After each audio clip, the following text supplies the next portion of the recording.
political science, where I did my research on the use of camps during the war in Bosnia, and how this developed over time during the Bosnian genocide.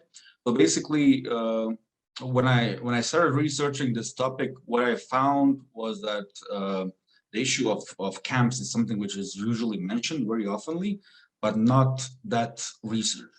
So since I've been dealing with Bosnian genocide for a long time and researching war crimes and monitoring war crimes cases in Bosnia at the trials, I noticed that a lot of the camps were actually the camp systems which existed in Bosnia were the main facilities, main institutions which existed during the Bosnian War.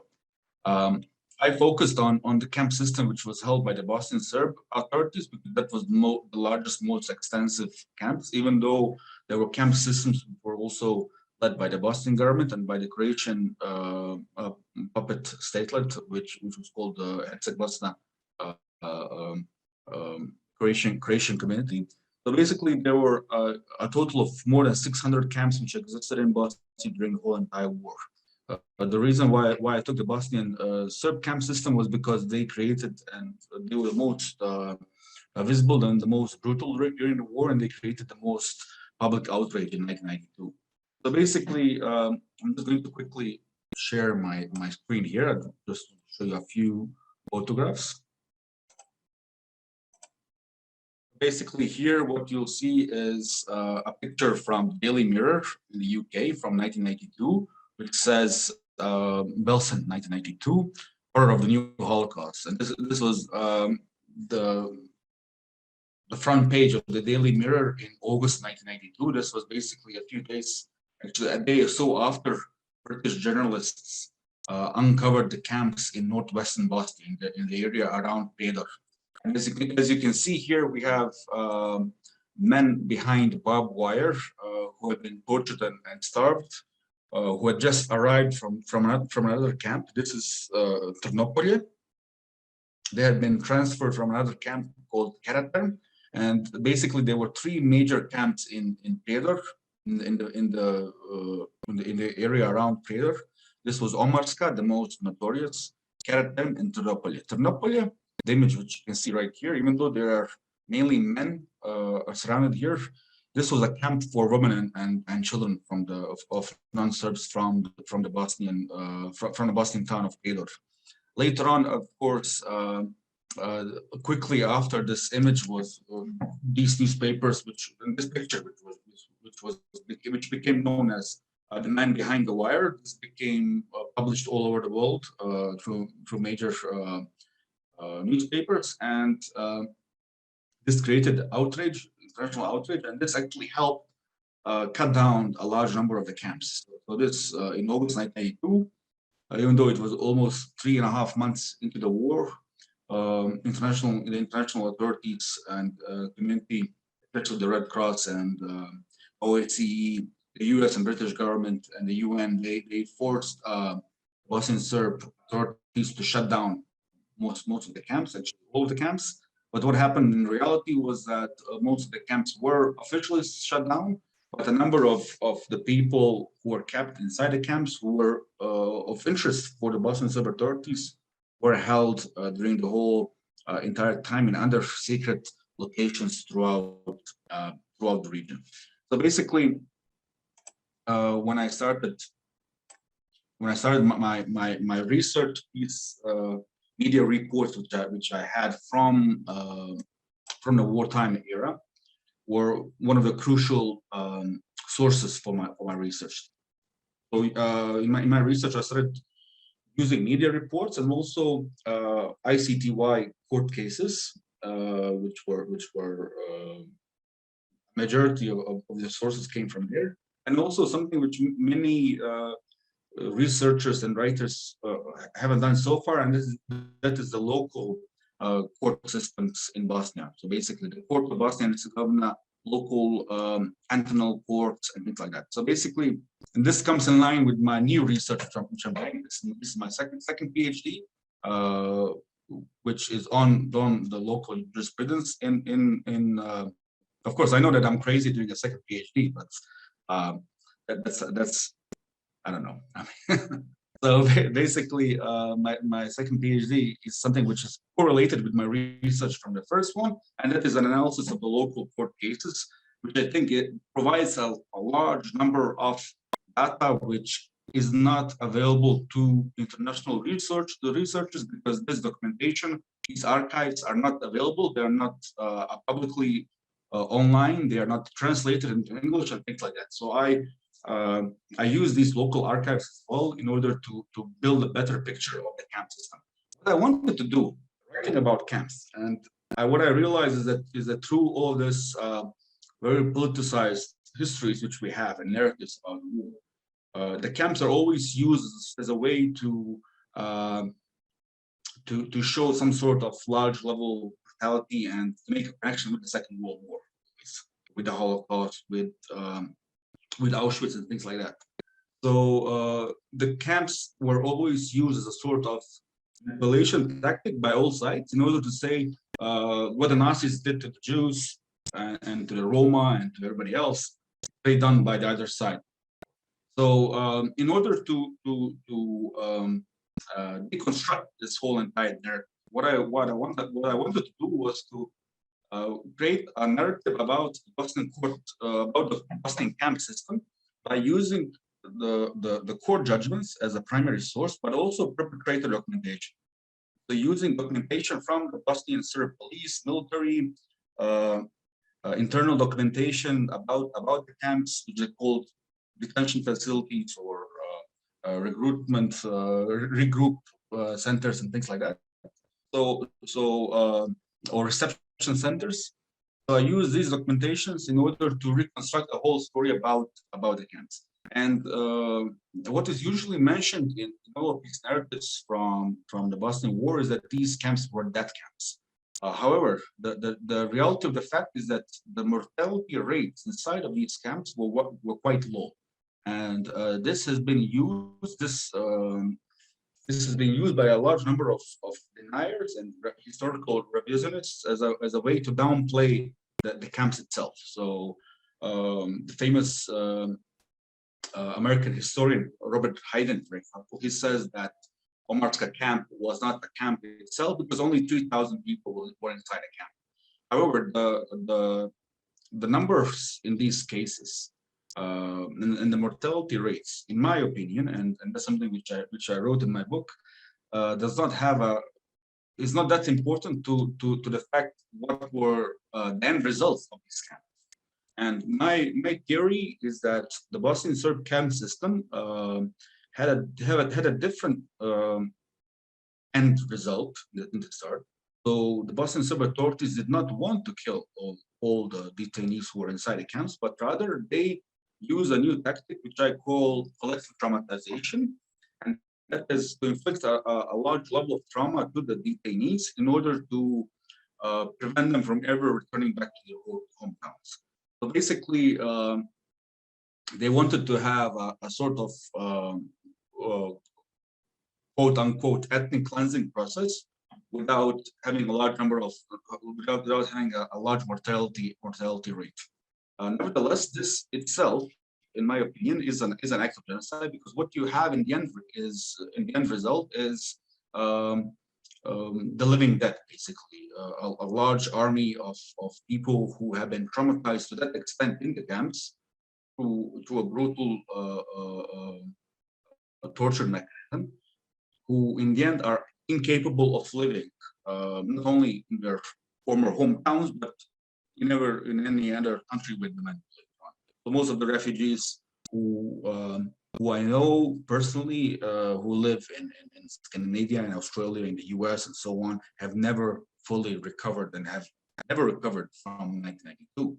So this is, let's say, a new purpose for the camps, which throughout history, and this is something which I showed in my book, camps from their invention in Cuba in the late 19th century to today have always had were very similar, but always had different purposes for detention.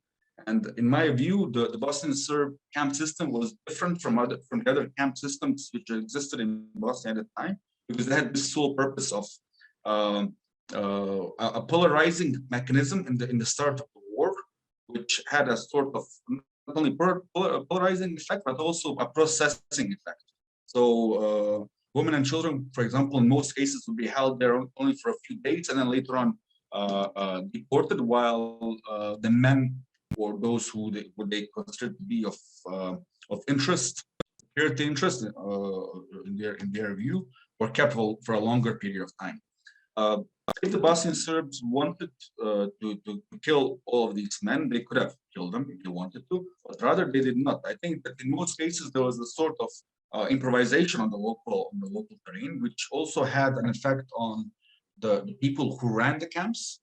And I must say that most of these camps, when you have the image of World War II camps, they looked as very newly built, sophisticated killing machines. In the case of Bosnia, it was very primitive. So they use existing facilities in order to detain people.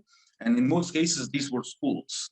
Why schools? Because schools had an existing facility, such as a large gymnasium, a sports hall, a fence around the school, and things like that. So these schools were mainly used, and in the case of Ternopilje and Hasan Veletovac school in Visegrad, I show how schools were used as a camp during 1992, and then because school year starts in September, these schools were reopened for use in September 1992 again for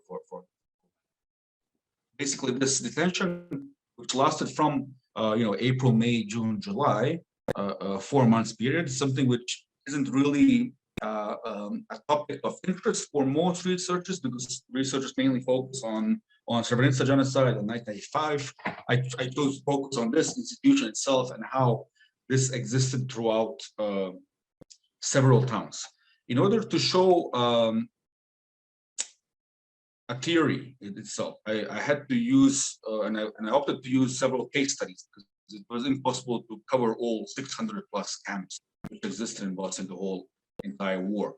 So basically, I took several cities which were set up according to something which is called the map right now.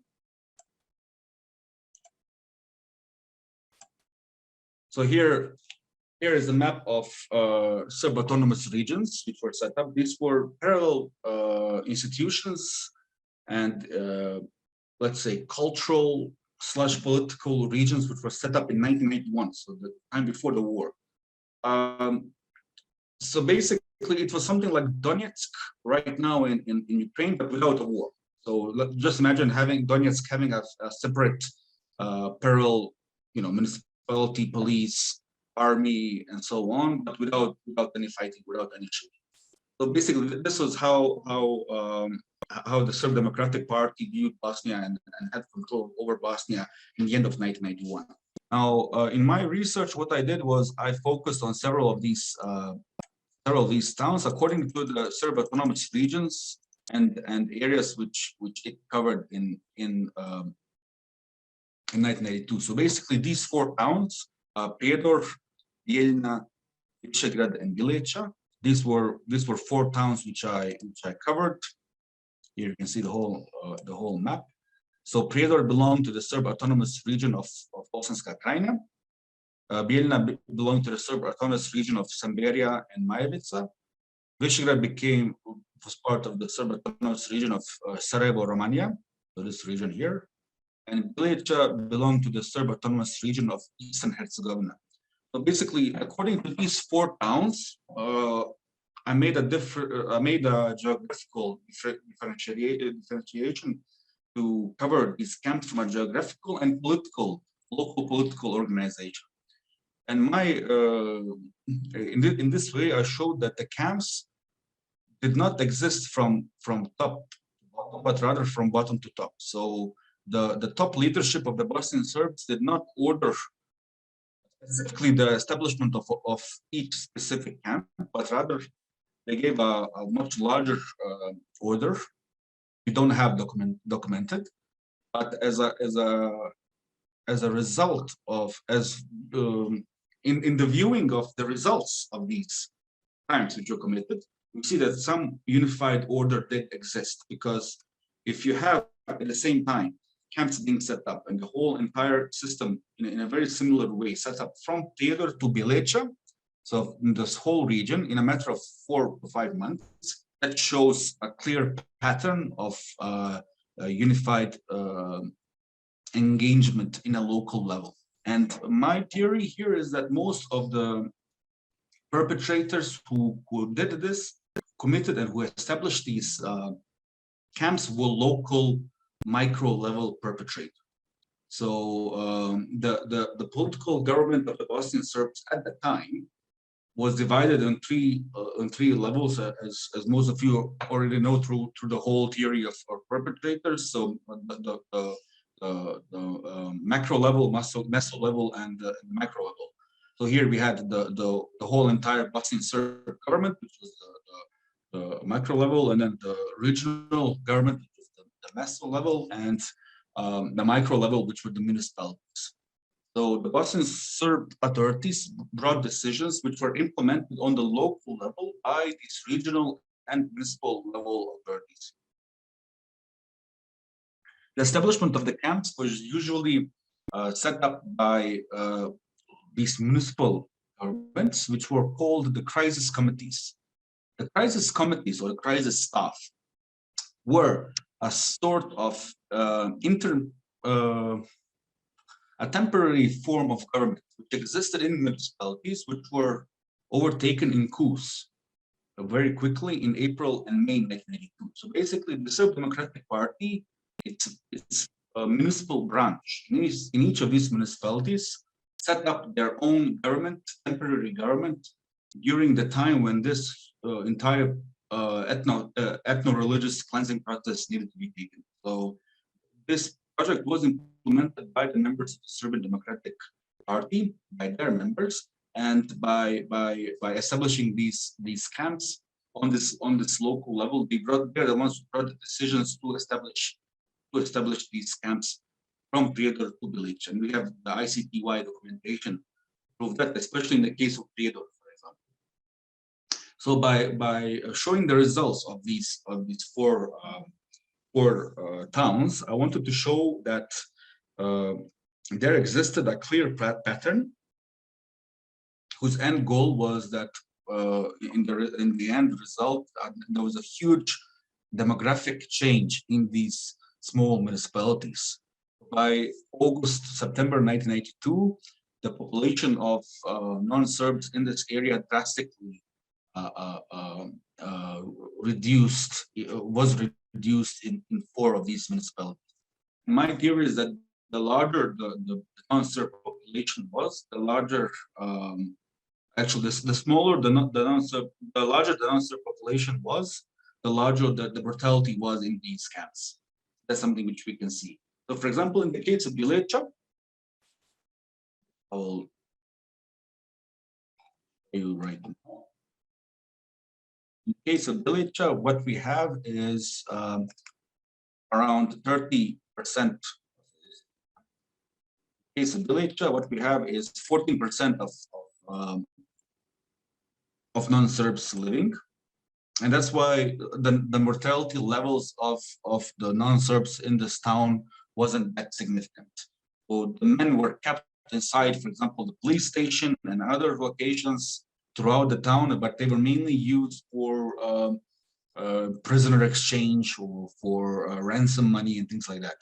But in the case of Prijedor, for example, you had a sort of witch hunt for people who were non-Serbs. So, for example, here what you can see is the local newspaper in Prijedor called the Kozarski Vjesnik, which publishes an article about how a man and a wife, Bečir Medunjanin and his wife, were arrested in Prijedor. And here you can see a photograph of them being arrested together with some of their neighbors. And here you can see the men around with Kalashnikovs standing. And this was published in the local newspaper. And these people were, this man and woman that were later on taken, they were well-educated members of the Kozarac community. They were later taken to a camp and executed. their remains were found near in a mass grave near one of the camps. So here is another photograph from the camp, from the Humiliate camp, and this is a British journalist called Penny Marshall. She worked for ITN at the time. Here is one of the decisions from the local municipality in Prijedor, where you can see the decision to form the camps of Omarska and not only that, but also an decision that all of these people who are held inside the camps, that they should forcefully end their work engagement in any of the local companies and factories where they were working. So through the ICTY archives, you can find a large number of very interesting documents. So, for example, this is one of the key documents which I found in the ICTY archives. Here, this document, which you can see right here, is an order by the local commander of the 1st Krajina Corps, which had the military control over Prijedor. And here it says, and this is dated 3rd August 1982, and the foreign journalists arrived in Prijedor on the 5th of August 1982. This order says that the camps need to be cleaned up because foreign journalists are coming to the town, and that the hygiene levels need to be improved, the evidence books and things like that. So basically, the images that I showed you earlier from the newspapers, those were the best looking prisoners who were brought up to the foreign journalists to see. So this is one of the documents to show you the extent of how these local perpetrators acted. This document right here is something which I found by chance by going through a large number of these documents from the ICTY. These are fuel registers. Basically, the numbers which you can see here are the total numbers of liters of fuel, of diesel fuel, which was being used by different institutions in Prijedor. So, for example, militia means police, GNA means tanks, GNA tanks means Yugoslav People's Army tank, Krizni Štab, crisis staff. And here what you can see is it's written Istočna rudišta za sanaciju. And here it's written Rudnik Omarska za sanaciju. So Rudnik Omarska means Omarska mine. Omarska mine. Omarska is the camp where the people were held, and za sanaciju means for sanitation. Sanitation is sanaciju is a newspeak.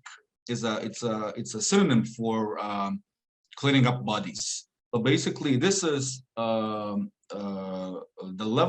number of the fuel liters, so almost more than 5,500 liters of fuel, which were used in order to remove bodies from the camps and to bury them in hidden mass graves around Prijedor. And Prijedor became infamous for the large levels of mass graves which were set up during the genocide in so that's where you can see how through this local documentation you can see the level of bureaucracy that most of these perpetrators had. So in this way they use synonyms and sanacija instead of saying reburials of or hiding of bodies and things like that. Sanacija is a hygienic term, cleaning up or sanitation, things like that. So, but in reality, we know what this meant. And of course, there are dozens of other documents which I can show you. So, this is a document here from the Omarska camp. It's here. It's written SC Omarska, which means Sabirni Center Omarska or Reception Center Omarska. And here is a list. They categorize people or inmates, detainees inside the camp by several categories. So the first category was the most important people for them. In reality, this meant the most educated people, so those who were the elites. Category number two were those who were not that important, but who were of military age and who were showing some sort of high level of nationalist or religious affiliation to some sort, and who could be a problem tomorrow for, let's say, if they were let free, they would come back and fight them, basically. So those were category number two. Category number three were those who were totally incapable and not interested for the Bosnian Serbs. So this is category number one, and we had a very bureaucratic way of putting the names, surnames, name of father, date of birth, street name, and everything else. So here you can see how well this was set up. Here again, the documentation of the camp, the order to set up the camp on the 31st of May 1982. And this right here is Ternopolje. Ternopolje was actually, sorry, this is Keratin Camp, one of the camps, one of the most brutal camps. These were set up in existing factories. So in Prijedor, Omarska was a mine, Keratin was a tile factory, and Ternopolje was a school. So these were, so you had many cases where people who worked in these factories one day showed up and were brought to their workplaces, which were converted into torture chambers. Now, what is then the result of these of this collective traumatization? Because if we have a low level of mortality rates in these camps, what is then the result? The end result is the following. Here are the demographic changes in these four towns from 1991 to 2013. The last, the pre-war population census was conducted in 1991, which gives us a good overview because the war started in 1992. And the first post-war census was done in 2013. For a long time, we didn't have data on these people. However, through the ICTY uses several other sources I used here. So in areas such as Prijedor, which you can see right here, the local communities conducted census during the war. So they kept a track of how many non-Serbs were living in these areas. So for example, in Prijedor, the RS census in 1995, they had every year basically a census in Prijedor, but 1995 was interesting because during the Oluja military campaign in Croatia, that's when the Bosnian Serbs decided to kick out a large number of the remaining. I mean, there was a small existing number of refugees who were not kicked out from the Bosnian Serb territory, who were either loyal to the Bosnian Serb government or who stayed there for different interests. They were kicked out in 1995. So that's why I put this census, which was before the end of the war, but which showed the level of people living in, Serbs, non-Serbs living in Prijedor at the time. And of course, for me, the most interesting is that of the 1997 OSCE voters registration. This shows the number of people who registered to vote in those municipalities in 1997. So this shows to you a large level of very interesting facts from the wartime and the post-war results. So, for example, Visegrad, before the war had, so the blue shows the number of Bosniaks, so over 60%. In 1997, there was a total of 3 Bosniaks, 3 in total, in Visegrad in 1997. So you can't even see it here on the. Of course, later on in 2013, this rises a bit more, and I'll tell you later on more about why the 2013 census is not reliable.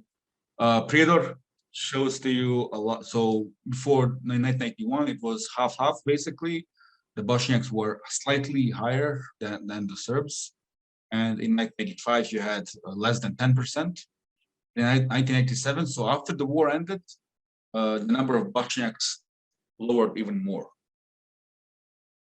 Bijeljina, very similarly, you had less than 2% in Bijeljina in 1987, and in Bilica today there is only one Bosniak living in Bilica currently. So from a population of 10%, today we have basically 0.001% living in Bilica. So in my opinion, this the demographic changes showed that the collective traumatization which was inflicted on the Bosniak Muslims and Bosnian Croats in the camps had the sole aim of demographically changing the surface and the landscape of the Bosnian Serb territories by removing the non-Serb population entirely, or leading it to a very small, insignificant percentage on these territories. The whole entire collective traumatization process in my research, I showed that through the camps, this meant not only executions, but also mainly tortures, humiliation, ceremonial public executions,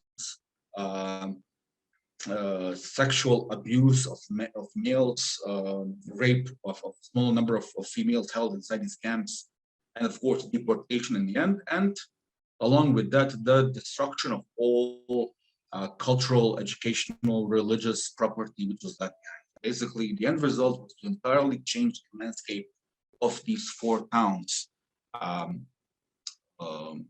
as my case studies. Of course, each town is different in Bosnia. Each town on the Bosnian Serb territory is different. Is not the whole entire situation is the same. The reason for this is something which I mentioned earlier, and that is that the municipality levels, the micro level perpetrators were the ones who were implementing the genocidal project, and this highly depended on the personalities of the people on the terrain. That's something which we usually forget to mention. The personality of the main, the president of the crisis staff, the local camp commandant, the police chief, and things like that. In some areas you had a very brutal commanders. In some areas you didn't have brutal commanders. In some areas you had very loyal local Serbs who were very loyal to Pale, to Karčić. In other areas you had people who didn't agree with them or who didn't agree with the tactics being used. That is why each town in Bosnia can be individually investigated, researched, and so on. And through my book, I show this. I show how, for example, in Prijedor and in Visegrad, the level of brutality was much higher than in Bijeljina and in Bilica.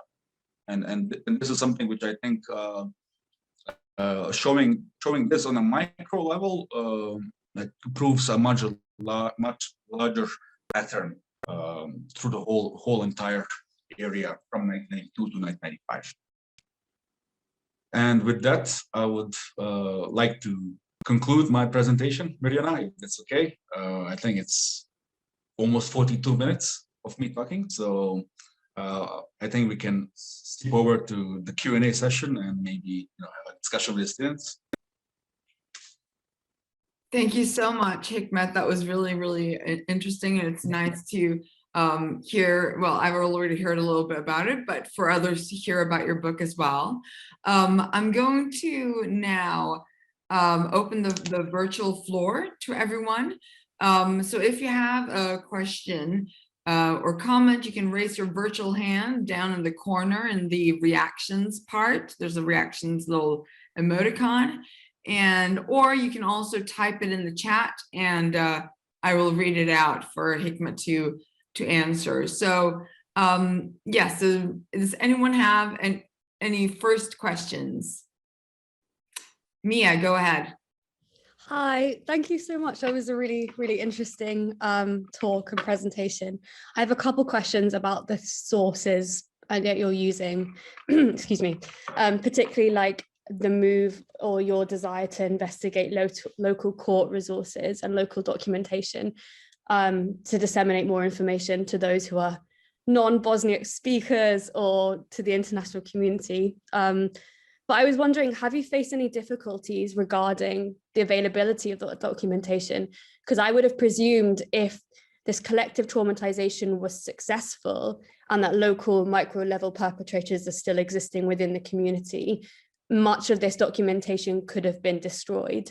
And furthermore, looking at how local courts have been treated in Bosnia in the last 10 years and some of the problems in the judiciary, have you found substantive like archival evidence to support some of the claims or in the investigations, and what have you done to kind of counter those problems, if you will?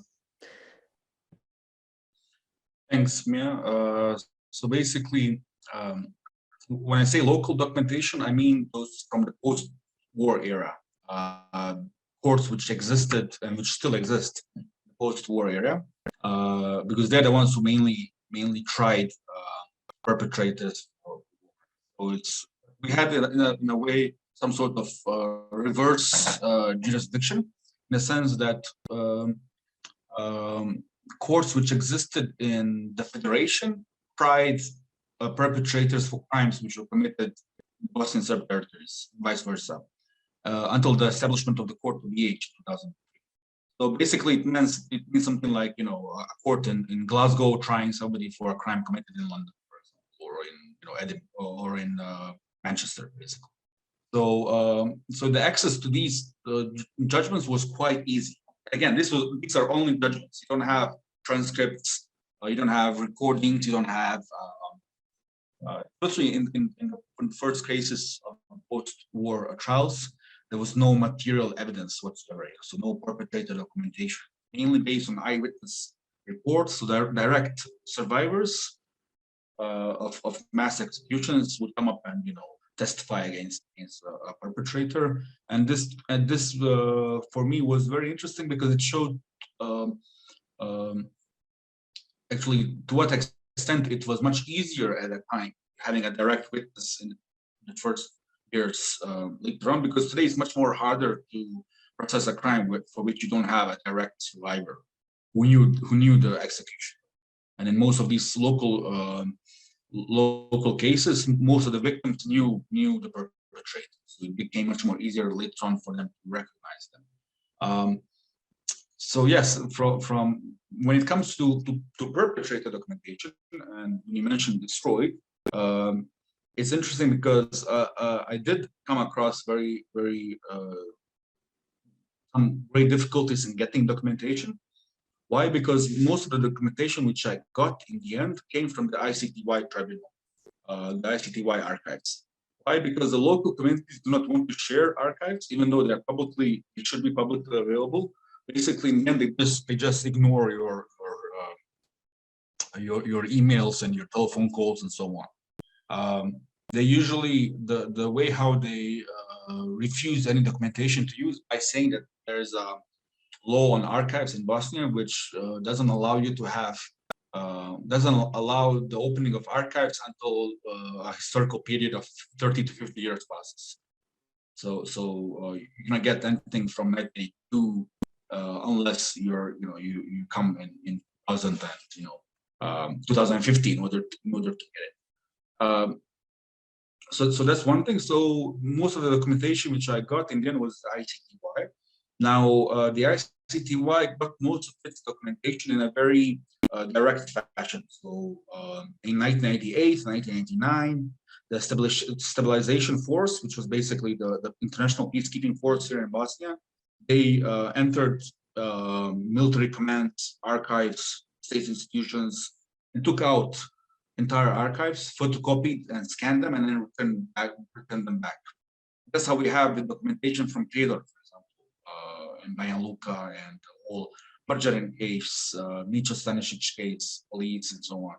Now, that's what happened in the high level macro. At the same time, when these archives were taken away, and this is something that you want to see why the local archives in Eastern Bosnia, such as Foča and Visegrad,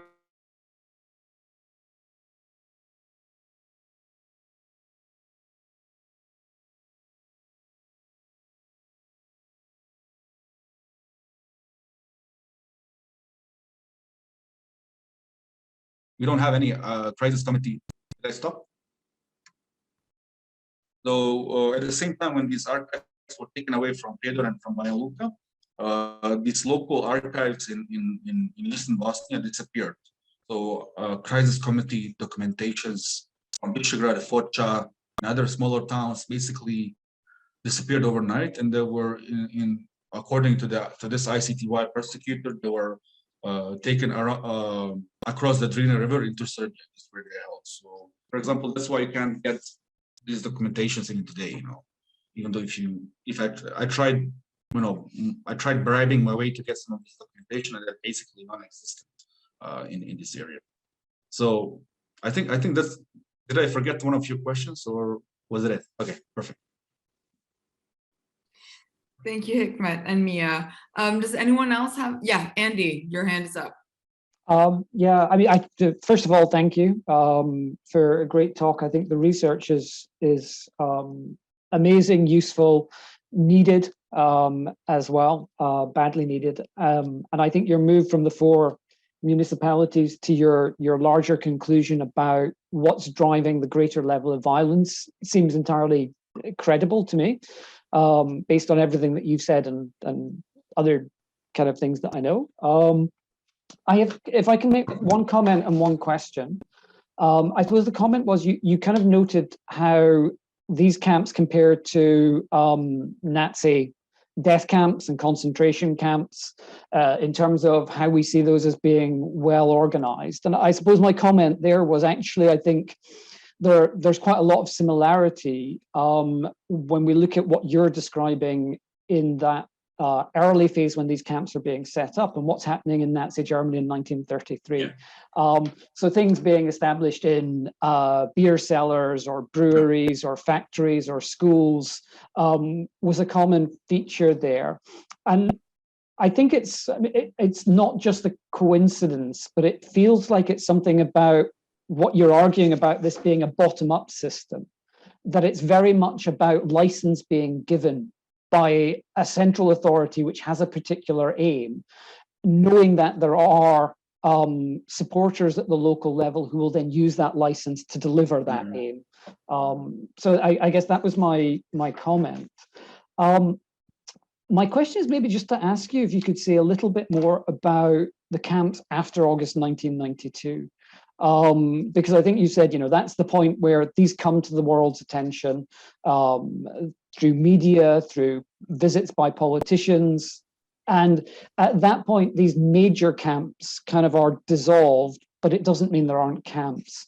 So how do the camps that follow August 1992 compare in terms of size, but also in terms of kind of organization? Who is it that's responsible for them after that point? Is it coming more under a central level of organization, or is it still being left locally to be pursued? So maybe that's one of the things which I forgot to mention earlier. When these camps were open in 1992, the guards inside the camps were mainly members of the reserve police force. So they were controlled by the police or by the military, depending on the camps. So Omarska, for example, was guarded by the police, and its camp commandant was also appointed by the crisis committee. While Manjača, for example, which is also near Predor, was controlled by the army.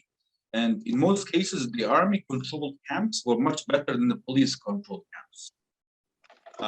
So after August 1982, all of these police controlled camps are shut down, and those who were of interest, quote unquote, for the Bosnian Serb authorities, they were moved to the as prisoners of war. They got their Red Cross ID cards and so on. They were moved to these camps, most of them.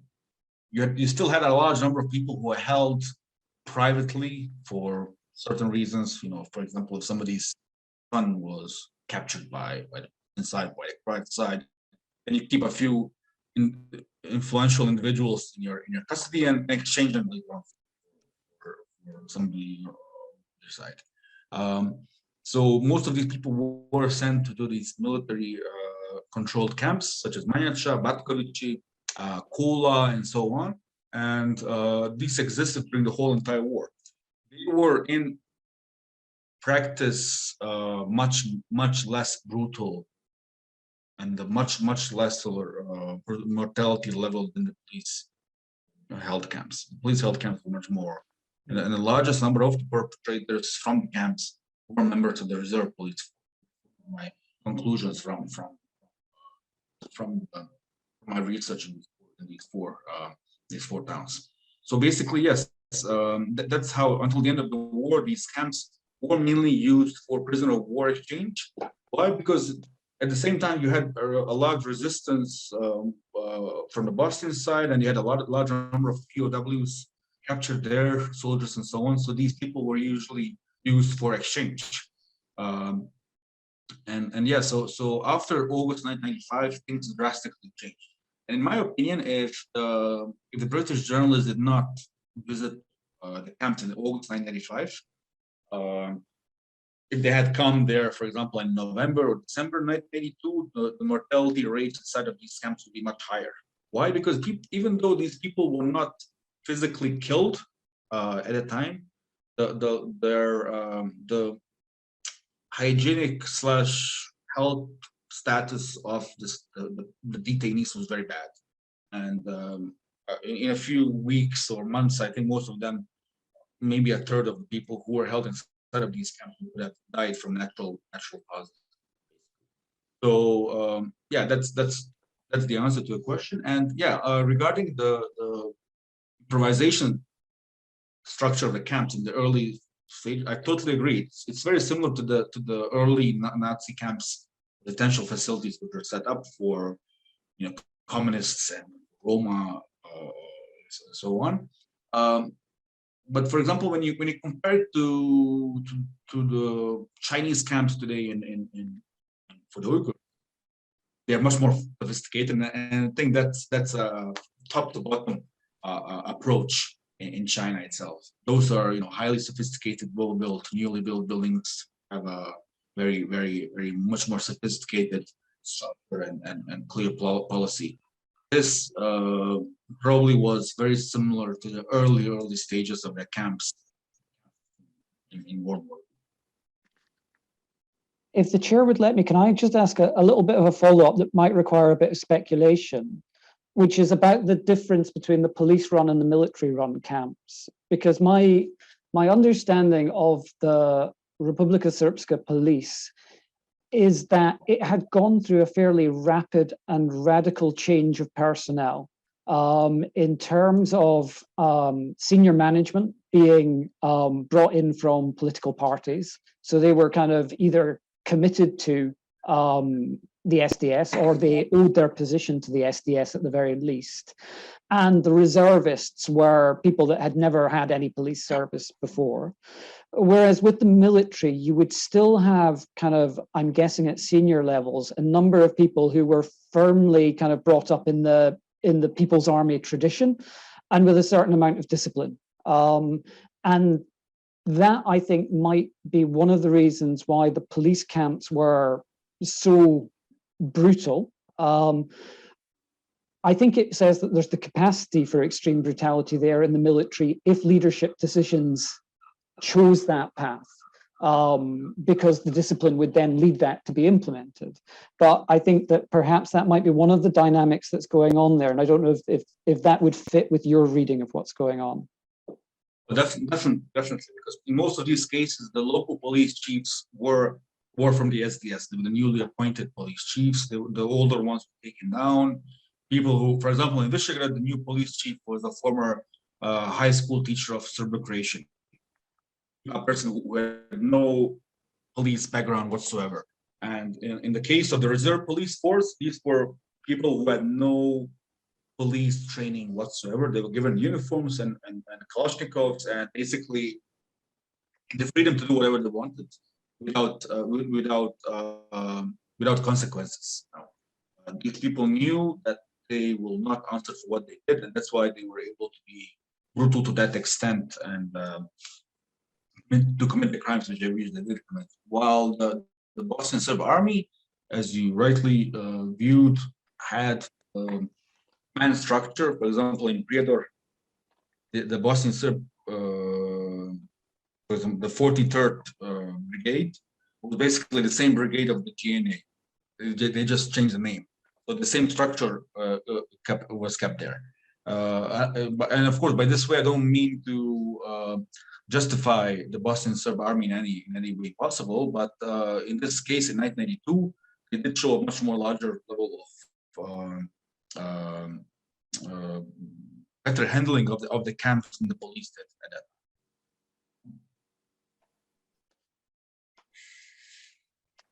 Thank you. I was going to comment on that as well, if I may. The local people that had no experience, some of them were also volunteers and stuff that were sent to training camps right before hostilities broke out to get some sort of military training, and then came back, but still not having any previous experience of formal military training or police training, but sort of just like sent quickly to some training camps as volunteers, and then also given arms and positions within a force, a police force, we're not really knowing what to do, but then under the command of these leading people that had been put there by the SDS, or more like you could see people that would be obedient to the SDS and their policies as well. Yeah, so which is also might have factored into the brutality of the camps in different regions.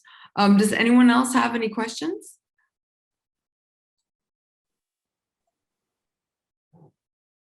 Or comments?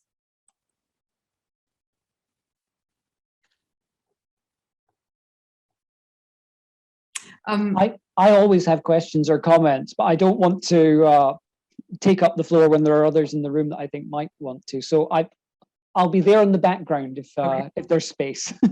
Well, I'll put a small question in, Hikmet. How do you think you will deal once your book is published with any sort of controversy? I think we touched upon this last week when we met, that might arise from your conclusions of the violence committed at different levels in different camps. Well, I mean, in the end, I don't think that either side will be too happy with the book, because this demystifies several aspects of the camps, while it also doesn't downplay the end result of the camp. So, but I think in the end, the most important thing is to show the reality on the ground, camp did function, and what was the end result of the camps. And of course, my future goal is to research all the other, sometime in the future, to research all the other camps which existed in Bosnia, to make a comparative analysis of the camps, because I think it's very important. It's a subject of as I said, political manipulation, and the whole issue. I write about it shortly in my thesis, in my book, about how the camps have been manipulated in some areas, and how witness testimonies have been used for political manipulation and sort. But in the end, I think it's an important book in order to counter the denialist and the denialist rhetoric which exists, which has entered some very deep academic circles in the West, and such as Robert Hayden, and to finally put a stop to it. So that's one thing. And with local reactions, so I'm not really bothered by them. I think that the research is good. I spent a lot of time there, so and I think the sources which I use are quite well. And well, in the end, what one good friend of mine says, it's the best book written because it's the only book written on it so far. So once somebody else comes and writes something new, then discuss it further. So I think that's what each student's research should be similar. Everybody should have a very similar take on it. So I think that's a really good advice from your friend. Does anyone have any other questions before Andy asks his? Well, go ahead, Andy. Okay. So actually, this kind of relates to your ambition to do a wider comparative study, and we've spoken a little bit about this before the last time we saw each other. So having looked at Herceg-Bosna and the political authority structure down there, and Mia might kind of be able to confirm with a nod of the head if I'm right here. My impression is that it shows something slightly different to what you found, but there are probably good reasons for that, which is that in Mostar, which was more multi-ethnic, the violence in the main camp, the Heliodrome, was not as bad, given the size of the camp, so putting it into perspective, as the violence in much less ethnically diverse Široki Brijeg or Ljubuški, which were, I think, there were areas with a much higher Croat population here. And my guess here is the difference isn't about this kind of need to create excessive violence to traumatize a larger population in line with your ideas, but is actually more about the kind of military oversight, so that the Heliodrome is a camp which is co-inhabited by both the HVO and the Croatian army, whereas these smaller sites in Široki Brijeg and Ljubuški are run, I think, fully by the HVO, with kind of less oversight, a less formal military structure, more fluidity. But actually, I also think that what you see then is movement of people between these camps, so that when people are identified as targets for this kind of excessive violence, I mean, all violence is excessive, but even more extreme violence, they get shifted from Heliodrome into Ljubuški or into Široki Brijeg. And that's where the kind of the hardest violence, I think, is taking place. And I don't know if I think this is one of the benefits of the kind of comparison that you're talking about, that you can see how things work out within different authority frameworks between Republika Srpska and Herceg-Bosna, in particular in this case. But it does seem to be something about, there's something else going on in that case. And so I just wanted to put that to you as a kind of different case. Yeah, the Herceg-Bosna camp system is a very interesting one, because you have a dual segment there. You know, you had camps like Dretelj, which were used for Serb civilians in 1982, run by HOS, the Croatian Defense Forces, a right-wing group. And later on, this camp became a camp for Bosniak civilians from that region. Then you had, you know, I think in the 1983 time, like in the case of Heliodrome and so on, you had a large number of aliens basically moved from one area to the other, because, to be honest, in those cases where you get, you know, 5,000 to 10,000 civilians, you don't really know what to do with them. You know, it's a very quick decision. You know, just put them somewhere and let's decide later on what to do. So in some cases, you had people there for like 10 days. Of course, the situation was very bad. They didn't have food. They weren't registered, things like that. But I think in most cases they were going through this processing or polarizing segment, in which these most important people were taken out, and the people later on just sent either to Croatia or to the eastern side of Mostar. So again, it's complicated, and it's very specific. I researched the Herceg-Bosna camp system on another project which I worked on, and the positive thing there is that there's a large paper trail. So the Herceg-Bosna authorities were very bureaucratic, much more than the Serbs. They left a large paper trail, each and every killed detainee. So whoever was killed, they would write, you know, that this person tried to escape, and they would have a memorandum and a stamp and everything else. So this was a really great paper trail there for research. Nobody has done any research on this camps so far, and I think it's something which needs to be done in the near future. And of course, the camps were run by the Bosnian government authorities, which had their own different cases. And again, I come to that.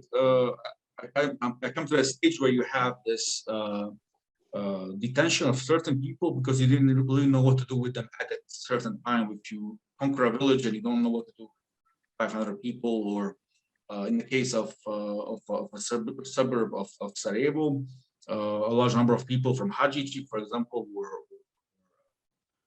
kept by the Bosnian Serb authorities, and then the Bosnian government soldiers from that area captured a large number of Serbs from Tarčin, their villages, and then asked for them to be.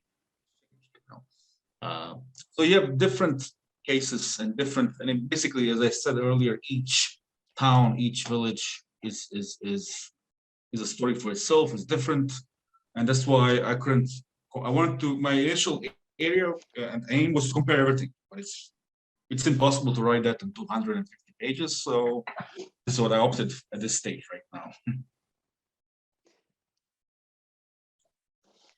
Thank you, Andy and Hikmet. I'm going to open for any final comments or questions that anyone might have. Yes, Mia.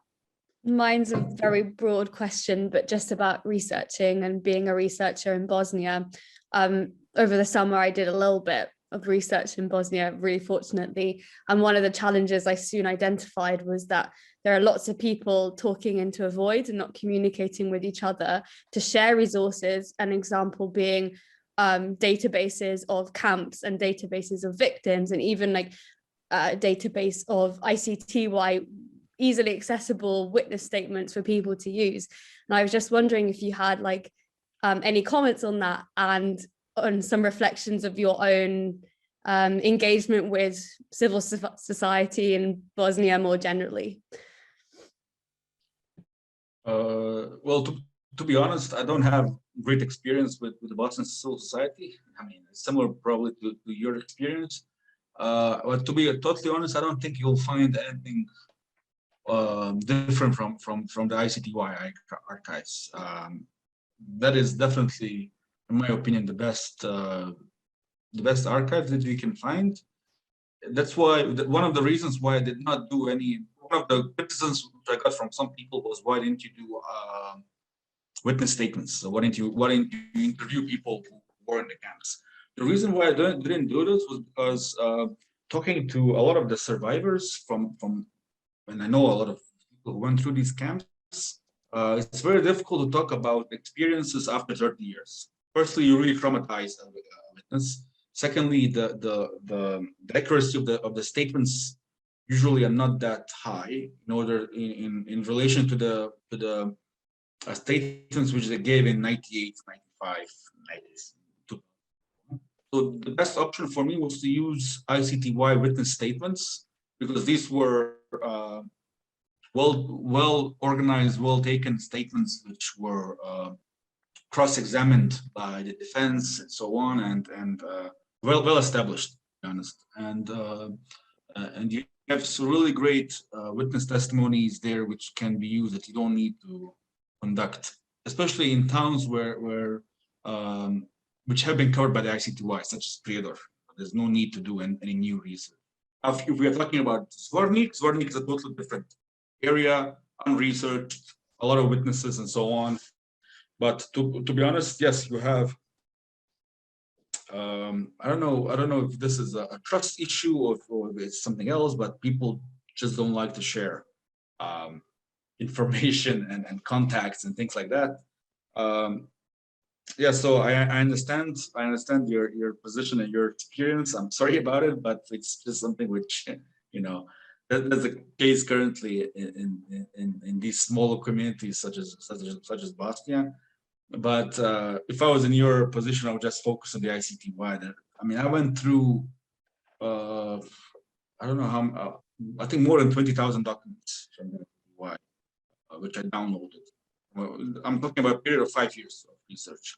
So you know, I can still write a few more books on camps, but you know, you just have there's so much evidence, so much documentation there that you don't need to, you know, talk to people or whatever if you're going to do it in this way. Thank you, Mia, for your question. Any final questions or comments?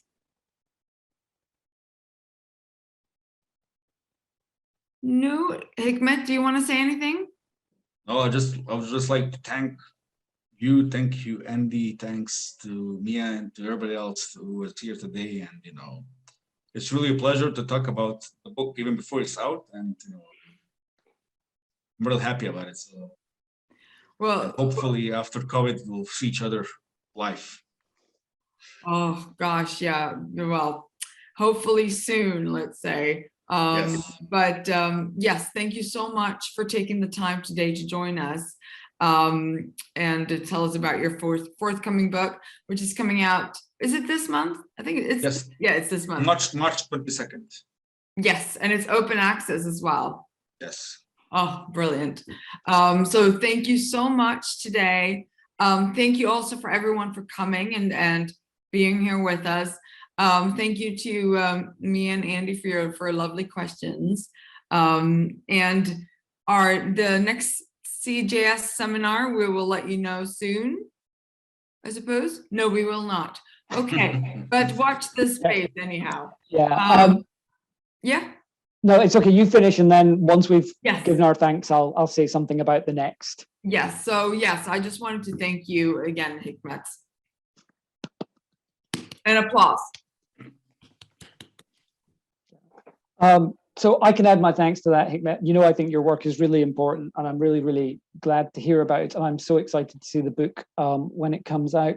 In terms of the rest of the seminar series, because of the uncertainty brought in by industrial action, we've actually cancelled what was going to be the final one, which was Teresa Degenhardt, who was in the audience, but I think she's had to sign out at some point. So there aren't any further seminar series planned for 2021, 2022. I should also say that as the convener of the seminar series, I'm going to step down now. And this relates to the industrial action that has been going on. This is a job that is done voluntarily over and above, and I think we all benefit from it in important ways. I think the speakers get a chance to put their work before people, they get a platform. I think students that are here, a number of you from the Criminology of Atrocity course, get to hear cutting edge new research that's being done of the kind that we've heard about today. The same for members of staff, but it is something that is not sustainable on unpaid labor of people at a time where the university is willing to just slash our pension by a third when they've got the money to pay for it. So this may sound like I'm getting a little bit political at this stage, but I'm sorry to say that I will be stepping back from this, and I don't know that under these circumstances anyone will jump forward to take this forward. So you may have the dubious honor, Hikmet, of being the last ever speaker in this seminar series. But we went out with a bang. That was an excellent talk. And so I'd like to give my thanks to you again, Hikmet, and to finish on a positive by focusing on the work that we've had before us today and in the other seminars since we've been running this. So thank you, Hikmet. Thanks. Thank you. Okay, everyone have an extremely lovely evening, and we will see you soon. Bye. Bye-bye.